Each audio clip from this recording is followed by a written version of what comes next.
Welcome students in the class of English Literature, BA second year, Paper Fest, Poetry and Drama. I am Dr. Sumer Singh, Assistant Professor, Department of English. Today we will discuss Lord Alfred Tennyson's poem, The Lotos Eaters. So today's topic is the poem Lotos Eaters. As we know that Lord Alfred Tennyson is the representative poet of Victorian age, and he is regarded as the poet of Victorian compromise. His poetry is well known for the natural description, for the poetic craftsmanship, and the language that is very important. So, Lotos Eaters is a mythological poem as it is based upon the mythological story of Ulysses. This Tennyson, as a poet, is interested in mythological and legendary stories. Ulysses and Ulysses is one of the important poem of Tennyson, and this poem is borrowed from Homer's epic poetry, Odyssey, and in that Odyssey, Ulysses is the hero, and Ulysses performed great adventure and entrepreneurship in that epic poetry. Iliad and Odyssey, these are the most important epic poetry of Greek literature, and Iliad and Odyssey are regarded as the greatest epic poetry in the world. This poem, The Lotos Eaters, is based on the action, adventure, entrepreneurship performed by the hero Ulysses in the epic poetry Odyssey. So, the Lotos Eaters, the title of this poem refers to the people of an island who eat the leaves of plants, who eat the flowers of a plant, and the name of that plant is Lotos. So, the people of that special island, strange island, would eat the leaves and the flowers of the plant named Lotos, and they enjoy their life at that island. And they are free from all the worries, all the anxieties, all the, we can say, problems, sorrows, sufferings. They enjoy the laziness, they enjoy their own life of languidness, laziness, on that island. So in this poem, the poet describes about the life of the Lotos eaters, or we can say the enjoyment, the pleasant activities of the Lotos eaters. And these Lotos eaters also offer the flowers and the leaves to the soldiers of Ulysses. And these soldiers of Ulysses also started to enjoy that life of laziness, that life of, we can say, inaction over that island. And they said to the hero Ulysses that we will not move anymore, we will not travel anymore, we will enjoy here this life of laziness, this life of languid atmosphere. So this is a mythological story, and it is very interesting story. The idea of this story, or the main theme of this story, is the action, adventure, entrepreneurship, the boldness, and the heroic deeds performed by Ulysses. And Ulysses represents the spirit of action. Ulysses represents the spirit of adventure and boldness. So let's start the poem. Ulysses says to his soldiers, says to his mariners, soldiers, courage, he said. He here refers to Ulysses. Ulysses addresses to his soldiers that courage, take boldness, and we can say hold courage. He said and pointed towards the land, and he pointed towards a land, towards a particular or strange island, because Ulysses and his soldiers were returning to their homeland after a long voyage, after a long travel uh, of the world or the different places. They fought a battle at a very distant place, And after fighting that battle, they were returning to their home, and they wandered over the sea, and they strayed from the right path. So they wandering here and there over the sea, and they could not find the proper place to return their homeland. So in this way, they are confused over the sea, and they are totally tired. They are totally, we can say, exhausted, and there is no energy in their body, and they are totally exhausted, and we can say that they want to take rest, but there is no way to take rest. So suddenly Ulysses saw a particular land, and indicating towards that particular land, he addresses to his soldiers that, see, at the distant place there is a island, there is a land. So that is the, we can say, ray of hope. That is the hope for the soldiers. This mountaining wave will roll us shoreward soon. And he says to the soldiers that this mountaining wave, it means this large wave, this great wave of the sea, will roll us, will move us towards the shoreward, towards the beach, towards the, we can say, shore of the ocean very soon. So in this way, Ulysses, as a hero, as a commander of his army, uh, says to the soldiers that you must not be impatient, you should hold patient, and you should hold patience in your heart, that we will soon reach the land, we will soon reach the seashore, and we will reach our homeland.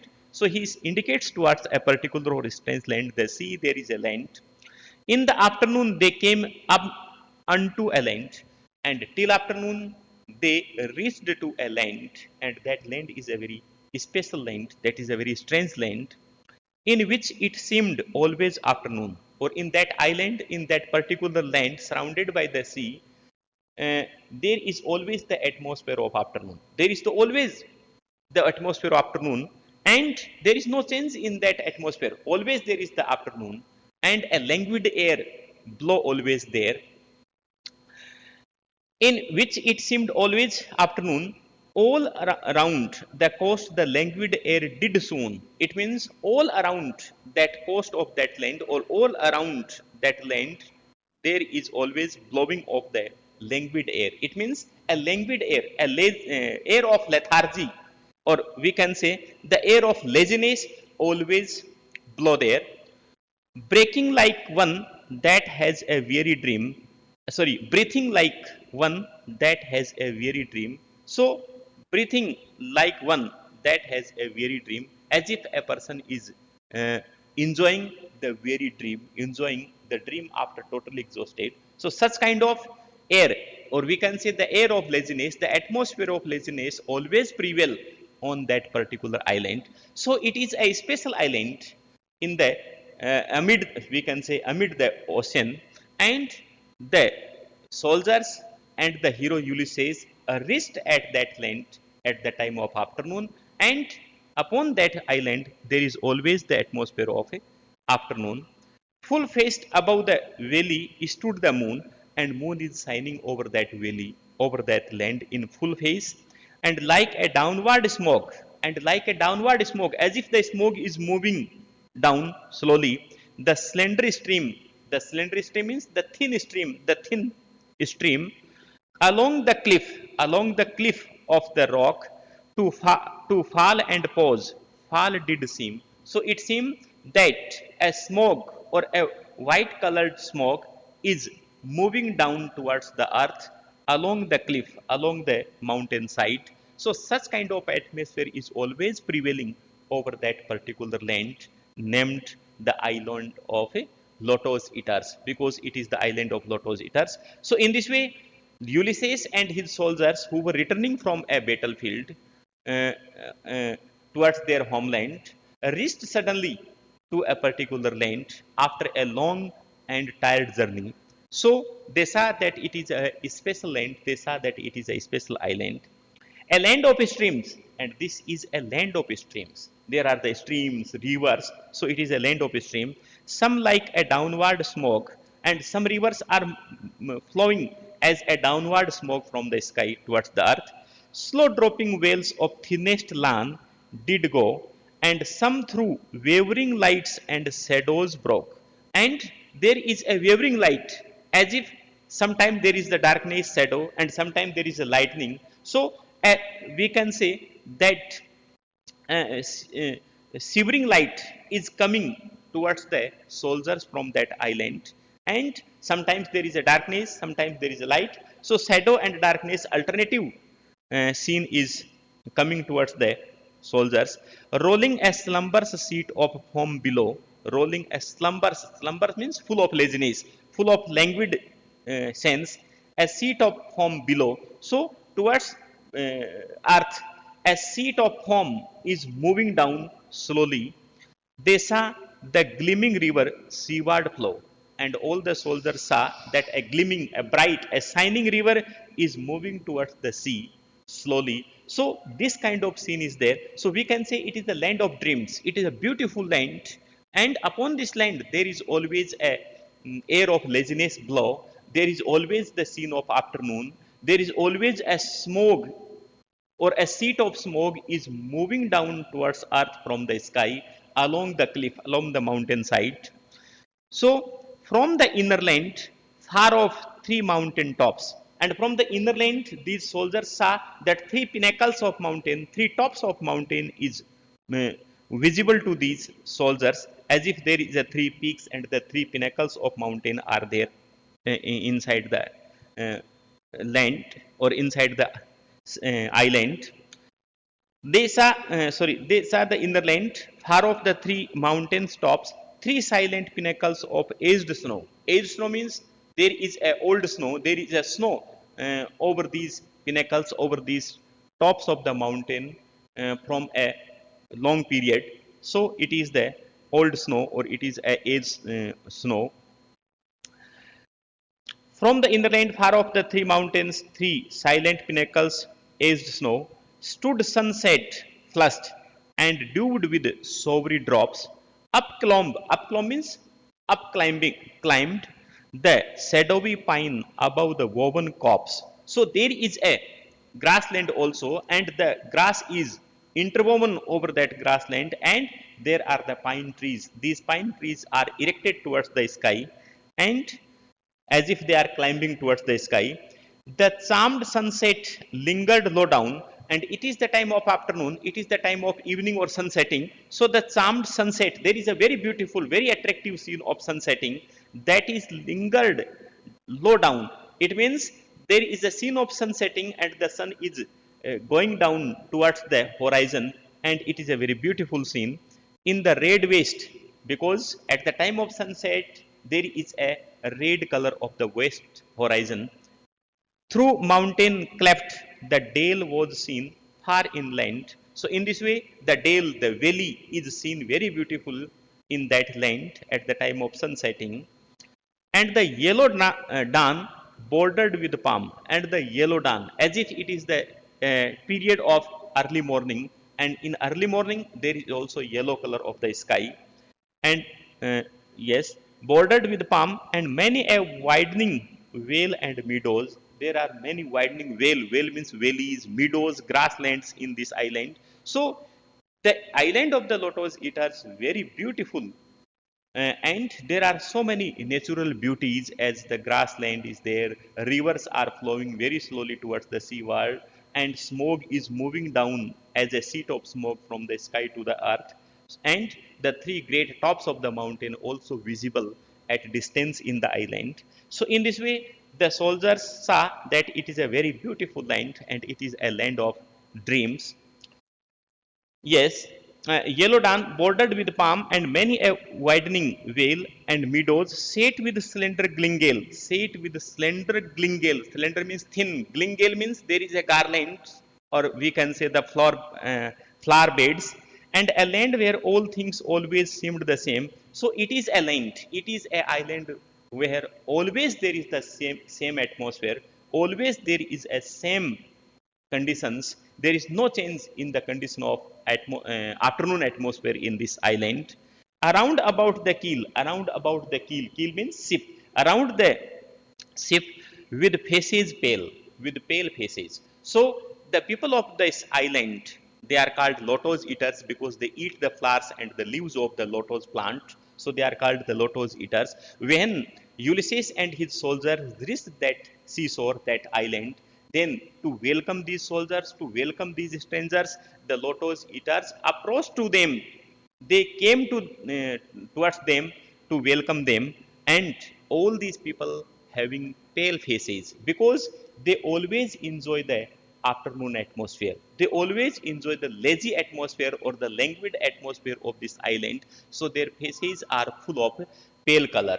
Their faces are full of yellow color. So yellow color automatically indicate the melancholy and laziness. So they are full of laziness, they are full of melancholy, they are full of inactiveness and lethargic atmosphere. Dark faces pale against, and their faces are also dark faces with pale against, and that rosy flame, and like that rosy flame, the mild-eyed melancholy,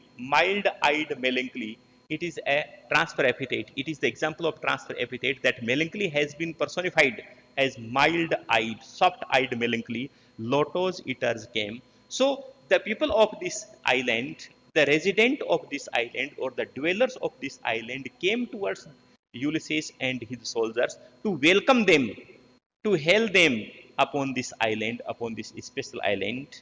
So their faces were full of pale color. It means the pale color indicates that they are full of melancholic atmosphere. They are full of lethargic sense. Branches they bore of that enchanted stem, and they bore in their hands the branches of the plants of lotus because it is the gift they wanted to give the uh, guests. They wanted to give the soldiers as the uh, as the soldiers are the guests through this land. They wanted to welcome with these branches laden with flowers and fruits, and these branches are laden with flowers and fruits of lotus, whereof they gave to each, and these branches were given to each and every soldier by these lotus eaters as the token of their welcome. But whoso did receive of them, and whosoever received that branch of lotus loaded with flowers and leaves, and taste, and whosoever tasted that branch, to him the gushing of the wave, and that every person was full of a wave of languidness, or we can say that they are full of that sense of lethargic sense or the laziness. So it means whosoever got that branch as a gift or whosoever ate that branch was filled with the sense of we can say laziness and lethargic atmosphere. So tasted and to the gushing of wave far away did seem to mourn and rave on alien shores. Alien shores means strange shores, or we can say that the unknown shores. So upon this unknown shore, upon this unknown island, the island of Lotos eaters, all the soldiers received the branch as the token of welcome, and they ate that branch, the flowers and the leaves, and they filled with the sense of laziness. They also started to enjoy the laziness. They filled with the sense of melancholy, and a wave of melancholy spread over their body, spread over their senses, and they became totally lethargic and full of languid atmosphere. Alien source, and if his fellow spake, and in this way the fellow, the companions or the soldiers of Ulysses in this way spoke, his voice was thin, and when they started to speak, then their voice was thin, their voice was very low because they were full of melancholy, they were full of lethargy, they were full of, we can say, laziness. And when they spoke, then it seems that their voice was very low, their voice was very dim, and voices from the grave, as if the voices are coming from the grave, from underground. So this condition became of these old soldiers after eating the branches of the lotus eaters, and deep as sleep he seemed, or every person seemed, every person found himself that he is full of sleep, he is full of melancholy, yet all awake, yet all awake, because they were all awake, but still they were enjoying the half sleep, still they were enjoying the drowsiness, the lethargic atmosphere, and they were enjoying the laziness. So it is the, we can say that magical effect of the flowers and the leaves of the lotus plants, and this effect exercised over the sense, over the mind and body of these soldiers, and music in his ears his beating heart did make, and a special kind of music started to mm, started to play in uh, their heart. They sat them down upon the yellow sand, or in this way, all the soldiers, all the companions of Ulysses sat over that land, and they started to enjoy the atmosphere of uh, uh, atmosphere of laziness and the atmosphere of melancholy between the sun and moon upon the shore. There is one side there is the scene of sun setting, and another side there is the scene of moon shining in the sky. And sweet it was to dream of fatherland, and it was a very sweet sense. It was a very sweet, we can say, sense and sweet thinking of remembering their fatherland, of their child, of their wife, of their slave. So they were thinking about their family members, they were thinking about their homeland, but they are not interested to travel anymore because they started to enjoy the laziness, they started to enjoy the atmosphere of inactiveness, inaction over that land, and they sat over that land and started to sing a song of melancholy laziness. uh, but they were also remembering, or they were also, we can say, that thinking about their families, family members, wives, children, but evermore most weary seemed, but they seemed themselves, they found themselves very tired, very exhausted, uh, over that sea, weary the oar, and they found that this oar to sail the boats or to sail the ship is very tired thing, it is very exhausting thing. Weary the wandering fields of barren form.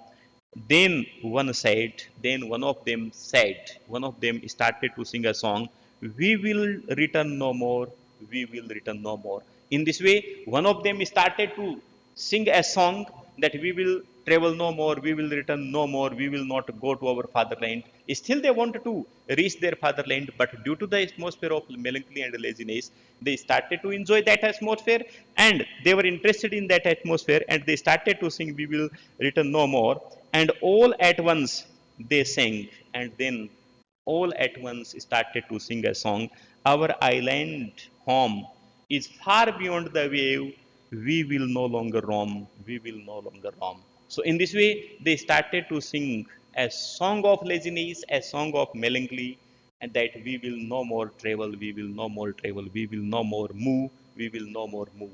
So, this is the lethargic effect over their body, over their sense after eating the plants and the flowers of a Lotos. So this poem is very interesting on the point of mythological story, and this poem is based on the mythological story of Ulysses. Ulysses is the, we can say, unique hero of uh, the Greek classical epic poetry Odyssey. So this poem is beautiful poem, and it is very important for the natural description as well as the sense of lethargy, or we can say the sense of melancholy that was enjoyed by the soldiers. So this poem is also famous for the poetic craftsmanship and the lyrical quality of Tennyson, because in each and every line there is a lyrical quality. In each and every line there is the use of musical qualities, lyrical qualities, as the use of consonant sound, nasal sounds, as well as the liquid sounds and other musical uh, qualities of the poem. Thank you for discussing this poem and hearing peacefully this poem. Thank you. Next, we will discuss the another poem. The next part of this poem is the choric song, that the song that was sung by the soldiers. But the main part of this poem is yet. Thank you very much today. Thank